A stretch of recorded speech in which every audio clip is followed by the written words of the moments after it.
बोलो सतगुरुदेव की जय हो। चैनल को लाइक कीजिए, सब्सक्राइब कीजिए।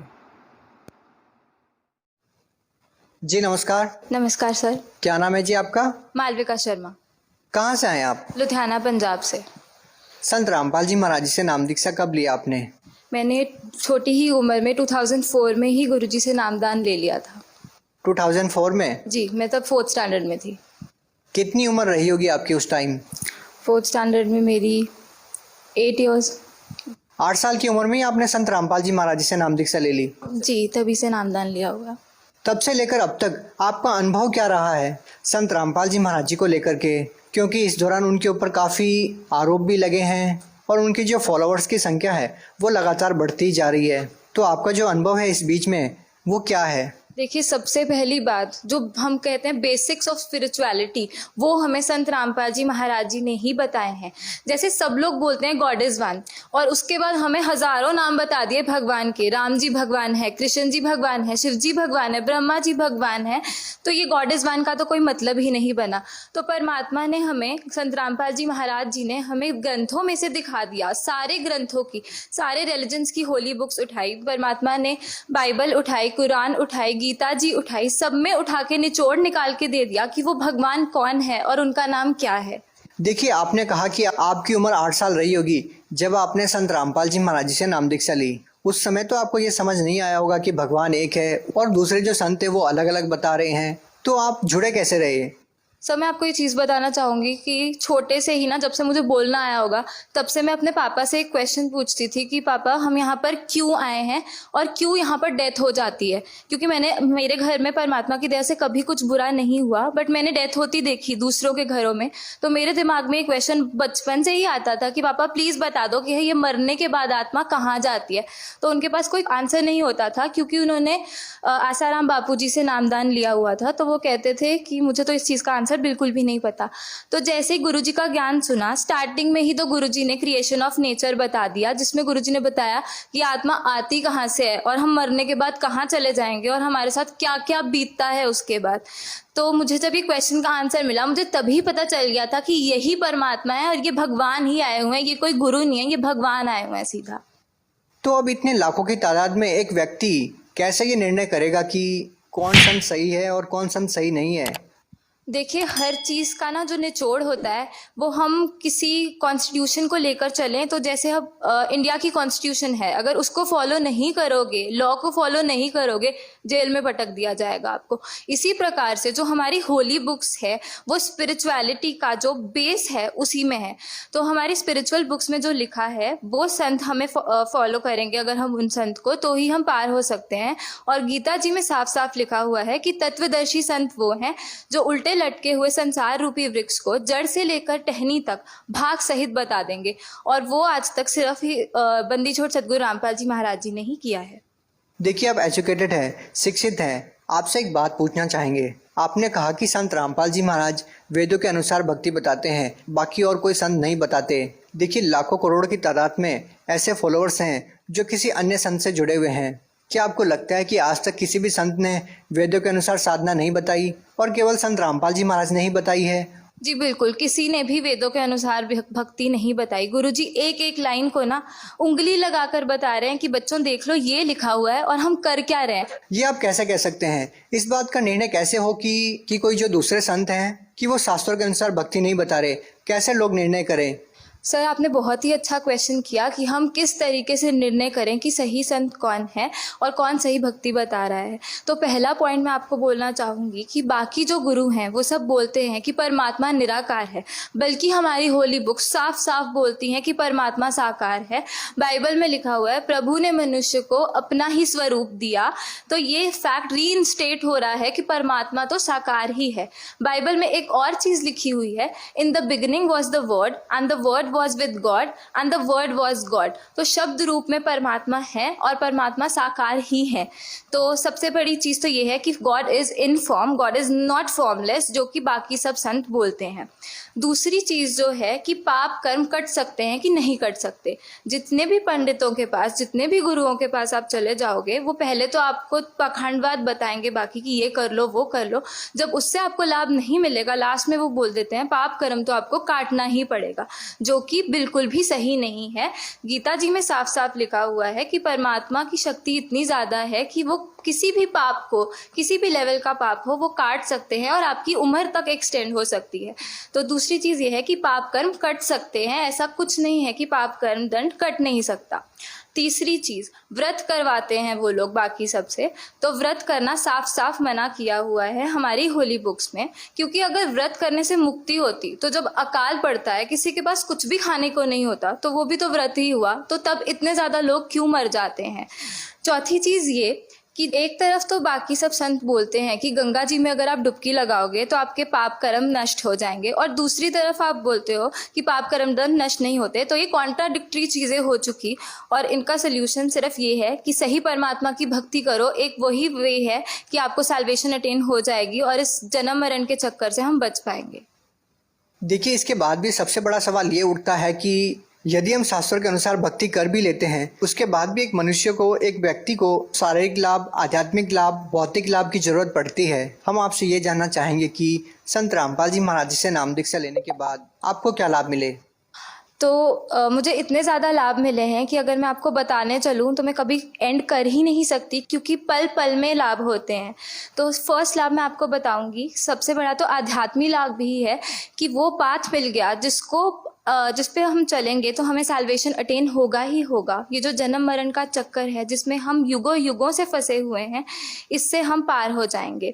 दूसरा लाभ जो मिला वो है 2012 में मेरा बहुत ही भयंकर एक्सीडेंट हुआ था और मेरा ब्रेन भी बाहर आ गया था और मेरे फेस के 3 पार्ट्स हो चुके थे।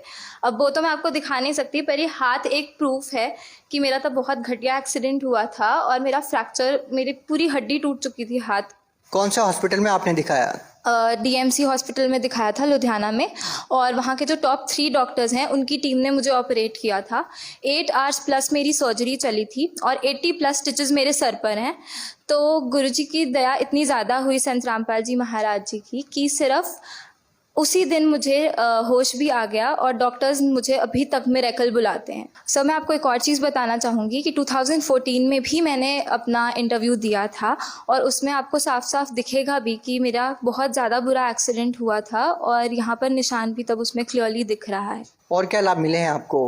अगला लाभ ये है कि अभी कुछ महीने पहले ही, मेरे चार्टर्ड अकाउंटेंसी एग्ज़ाम से पहले, मेरे दांत में विजडम टूथ मेरा आ रहा था और वो पूरा गल चुका था। तो हमने स्कैन करवाया तो डॉक्टर ने बोला कि आपके वहाँ सब कुछ गल चुका है, जाड़ जो है वो भी गल गई है और दांत भी गल चुका है, तो ये ऑपरेट ही करना पड़ेगा। और मैं आपको ये भी बता देता हूँ, आपके बाकी 3 विजडम टूथ भी आएंगे और उन तीनों के लिए जगह नहीं है, तो आपको 4 बार ऑपरेशन करवाना पड़ेगा। तो तब मैंने उनसे रिक्वेस्ट करी कि अभी मेरे एग्ज़ाम्स हैं तो आप इसको पोस्टपोन कर दो, एग्ज़ाम्स के बाद ये करवा लेंगे, तब तक आप मेडिसिन दे दो। एग्ज़ाम्स के बाद जब मैं गई तो मेरे सिर पे ऑलरेडी चोट है, तो मुझे डर लग रहा था कि ये लोग खींचेंगे तो बहुत ज़्यादा प्रॉब्लम हो जाएगी। तो गुरुजी इतनी दया करना कि आप बस वहाँ पर सामने खड़े हो जाना जब मेरा ऑपरेशन हो रहा होगा। तो हम डॉक्टर के पास फिर से गए। डॉक्टर ने एक बारी कहा एक बारी चेक फिर से कर लेते हैं, तो उन्होंने चेक किया। उन्होंने कहा आपको कौन से डॉक्टर ने बोला था कि आपको ऑपरेशन करवाना है? मैंने कहा आपने ही बोला था। तो तब उनको याद आ गया, तो वो कहते कि आप देख लो ये सब कि आपका पूरा ठीक हो चुका है और आपके 4 विजडम टूथ के लिए जगह बन चुकी है और मुझे समझ नहीं आ रहा ये सब कैसे हुआ। तो तब हमने उनको गुरुजी का बताया, गुरुजी की बुक भी उनको दी, और तो ये मेरे को अगला लाभ हुआ।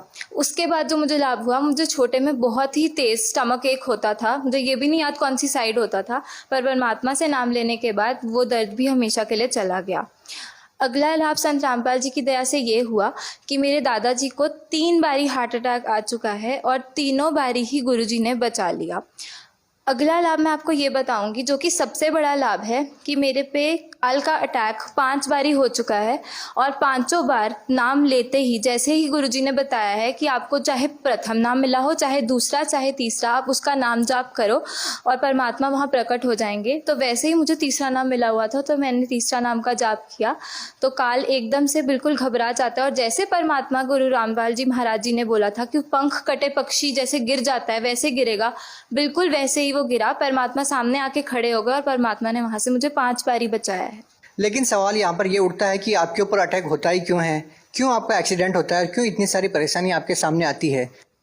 परेशानियां हम पर हमारे पिछले कर्मों के कारण आती हैं और इसका सिर्फ तोड़ यही है कि हम पूर्ण परमात्मा की शरण में चले जाएं, जो कि इस डेट पर बंदी छोड़ सद्गुरु रामपाल जी महाराज। लेकिन आप तो ऑलरेडी शरण में आ चुके हैं, फिर आपके साथ इतनी सारी समस्या क्यों आ रही है? क्या आप मानते हैं इस बात को लेकर के कि नाम दीक्षा लेने के बाद भी श्रद्धालु पर समस्याओं का आना क्या कहता है? देखिए, मैं तो खुश होती हूँ कि मेरे ऊपर ये समस्या आती है, क्योंकि जैसे ही समस्या आती है उससे हमें पता चलता है जो डेथ लोग बाद में एक्सपीरियंस करते हैं और उनके पास कोई तब वो ही नहीं होता वे आउट कि वो क्या करें उसके बाद, वो मेरे पे पहले ही आ चुकी है और मुझे पता है कि यहाँ का जो सब कुछ है वो नकली है बिल्कुल। असलियत सिर्फ ये है कि हमने एक दिन मरना है, हमें नहीं पता हमने किस दिन मरना है। उसके लिए आप इंश्योरेंस ले लो परमात्मा से, जो कि सिर्फ सद्गुरु रामपाल जी महाराज ही दे सकते हैं।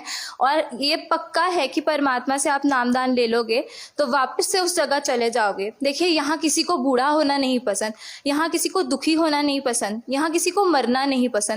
क्यों नहीं पसंद? क्योंकि हम एक ऐसी जगह रहते थे जहाँ ये सब नहीं था, जो खुशियों का भंडार था, और हम अपनी गलती से यहाँ पर फंस गए हैं। क्रिएशन ऑफ नेचर जरूर देखिए, सद्गुरु रामपाल जी महाराज जी ने जो बताया है, और उसमें आपको पता चल जाएगा कि हम कैसे यहाँ आए और कैसे हमें इस जगह से निकलना है। देखिए, आप यूथ हैं और हम मानते हैं कि संत रामपाल जी महाराज के अनुयायी ही इस एज में आकर के आध्यात्म की बातें करते हैं, क्योंकि जिस तरह का आज का जो ज़माना है, हम देखते हैं कि इस एज में आज का जो यूथ है वो ऐसी बातें नहीं करते हैं। इस तरह के विचार आपके अंदर वो भरे हुए हैं, वो क्या मानते हैं आप? कैसे हैं आपके विचार जो आज आप व्यक्त कर रहे हैं कैमरे के सामने? सबसे पहली बात, हमारे पेरेंट्स पे बहुत ज़्यादा डिपेंड करता है कि हमारे विचार कैसे होंगे।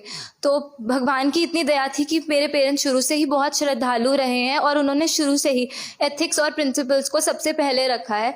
तो ये नॉन वेज, ड्रिंक, ये सबसे तो हम पहले ही दूर थे। लेकिन कोई भी पेरेंट्स ऐसा नहीं होगा जो अपने बच्चों को ऐसी लाइन देना चाहे कि वो आगे जाकर के उनके भविष्य के लिए खतरनाक हो जाए। लेकिन फिर भी हम देखते हैं कि बहुत सारे ऐसे युवा हैं जो नशे की लत में पड़ जाते हैं, या बहुत सारी ऐसी चीज़ें हैं जो समाज में हम बुराई के तौर पर देखते हैं। लेकिन हम संत रामपाल जी महाराज जी के अनुयायियों को देखते हैं कि चाहे वो बूढ़े हैं चाहे बच्चे हैं, सभी के एक जैसे विचार होते हैं। आध्यात्मिकता में वो बिल्कुल लुप्त होते हैं। ये जो हम बदलाव देखते हैं ये अपने आप में बहुत कुछ कहता है। इसके बारे में आप क्या कहना चाहेंगे? देखिए, सारे स्पिरिचुअल और सोशल रिफॉर्म संत रामपाल जी महाराज ही लेकर आ रहे हैं। उन्होंने ही वो इनिशिएटिव लिया है जो कि कोई ले नहीं पा रहा था और किसी में इतनी समर्था भी नहीं है कि वो ले सके। ये स्वयं परमात्मा आए हैं जो हमें सब कुछ बता रहे हैं कि बच्चों ये सही है, ये गलत है। इन्होंने हमें साफ साफ बता दिया है कि हमारी बाउंडेशंस क्या है, हमें पता है कि क्या सही है क्या गलत है। हमें आगे का दिखता है जो कि लोगों को नहीं दिखता। गुरु नानक देव जी बोलते हैं, नानक दुखिया सब संसार, सुखी सोई जो नाम आधार। Only the power of true words can make you truly happy and satisfied. पर आज की जो यंग जनरेशन है, यंग जनरेशन क्या बोलूँ, बड़े भी जो हैं ऐसे नशे में फंसे हुए हैं, वो उसी को सुख मानते हैं। हमें क्वेश्चन किया जाता है कि आप ड्रिंक नहीं करते तो आप सुखी कैसे रहते हो, और असल में वो लोगों के साथ आप 1-2 दिन बात कर लीजिए, वो अपना दुख बताने लग जाते हैं, इतने दुखी होते हैं वो लोग। तो वो असल में सुखी तो है ही नहीं, और सुख सिर्फ सही भक्ति से ही मिल सकता है। मालविका जी, क्या करते हैं आप? मैं चार्टर्ड अकाउंटेंट हूँ। अच्छा, आप एक बात बताइए, जब हम संत रामपाल जी महाराज जी के अनुयायियों का इंटरव्यू लेते हैं, बहुत सारे लोग ऐसा बताते हैं कि उनको कैंसर जैसी भयानक बीमारी ठीक हुई है, उन्होंने नशा करना छोड़ दिया है। आप सीए हैं और शिक्षित भी हैं काफ़ी, तो क्या आप मानते हैं कि किसी संत से नाम दीक्षा लेने से, कि मंत्रों के जाप करने से कोई नशा छोड़ सकता है, या उनकी कैंसर जैसी भयानक बीमारी ठीक हो सकती है? क्योंकि आप तो शिक्षित हैं, आप जानते हैं कि मेडिकल साइंस का ज़माना है और ये बातें अपने आप में हास्यास्पद नहीं है। सर देखिए, आप सब लोगों के लिए ये हास्यास्पद ज़रूर है, क्योंकि आप लोग भक्ति से कोसों दूर है, पर हमें परमात्मा का ज्ञान मिल चुका है और हमें सब पता है आजकल। तो तो देखिए साइंस जो है, जहाँ साइंस ख़त्म होती है ना, वहाँ परमात्मा का ज्ञान शुरू हो जाता है। डॉक्टर्स एक बंदे को डेड बोल रहे हैं, लास्ट स्टेज कैंसर क्योर हो रहा है, वो कैसे हो रहा है? देखिए मिराकल्स हमें आज तक एक वर्ड लगता था, उस पर रिस्ट्रिक्टेड था कि ये बस एक वर्ड है, ये सिर्फ सुनने को मिलेगा हमें, या ये फेरी टेल वाली मूवीज़ में ही हो सकता है। पर परमात्मा सदगुरु रामपाल जी महाराज जी ने यहाँ के वो मिराकल वर्ड को ना प्रूव कर दिया है, और आपके सामने हम इतने प्रूफ्स खड़ा सकते हैं, लाइव प्रूफ जो बता रहे हैं कि हम मरे हुए जिंदा किए हैं।